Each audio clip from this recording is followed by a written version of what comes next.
AbakwaShangase. Abantu bakwaShangase bahlobene kakhulu nabantu kwaNgcobo. Ngingasho nje ukuthi bayinto eyodwa ngoba phela bazalwa umkheshane kaVumezitha. UVumezitha yilona dlozi elikhulu lakwaNyuso. UVumezitha wayenamadodana amabili, okwakuwuNgcobo nomnawakhe uMkhashane. Abantu bakwaShangase bangamanguni angamalala ngoba phela nabakwaNgcobo bayilo lolu hlobo lwabenguni. Indaba kaShangase ivele ngesehlo esamehlela, uMkheshane. Kuthiwa uMkheshane nomnewabo uNgcobo babekhonzene kangangokuthi omunye ubengabusi kahle emzini wakhe uma umfowabo engamboni.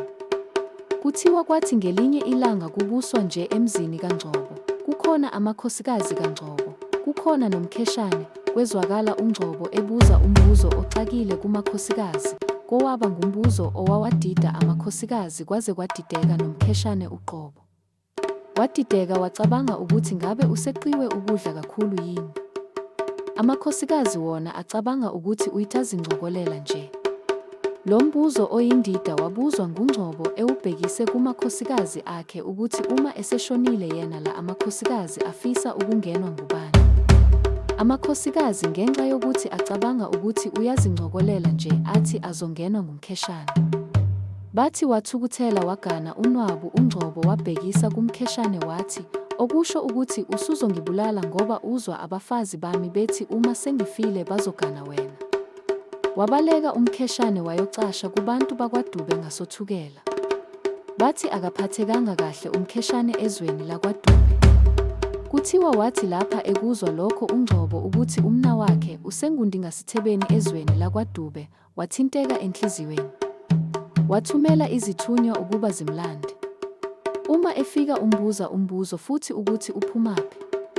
Washo ukuthi uvela kwaDube.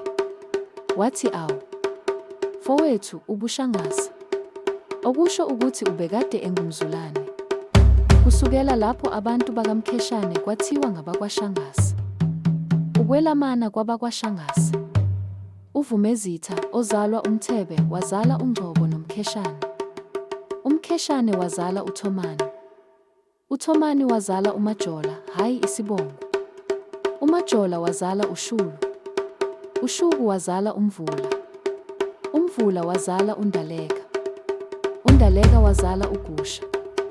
uGusha wazala uMshiyane. uMshiyane wazala uMnguni. uMnguni wazala uMacebo, owazala uZikhulu.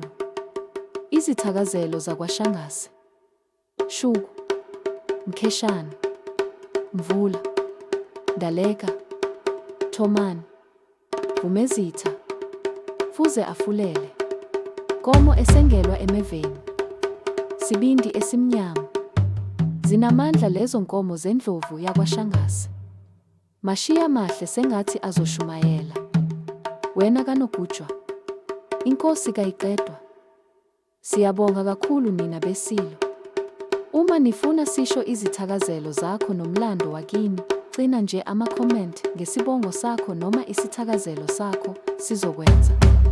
Kodwa ngaphambi kwalokho, nenze isiqiniseko ukuthi niyasilandela kwiphaji lethu elithi Ukuhlangana Kwezizwe kuFacebook kanye noTikTok. Vulani ama-notifications ukuze ningaphuthelwa lutho. Futhi niqhubeke nithumela ama-stars, asiza kakhulu. Wonke ama-stars eniwathumelayo asinika amandla aphinde asigqugquzele ukwenza amavidiyo amahle kakhulu afana nalawo. Asiqhubeke ndawonye bo. Siyabonga kakhulu nina beSilo.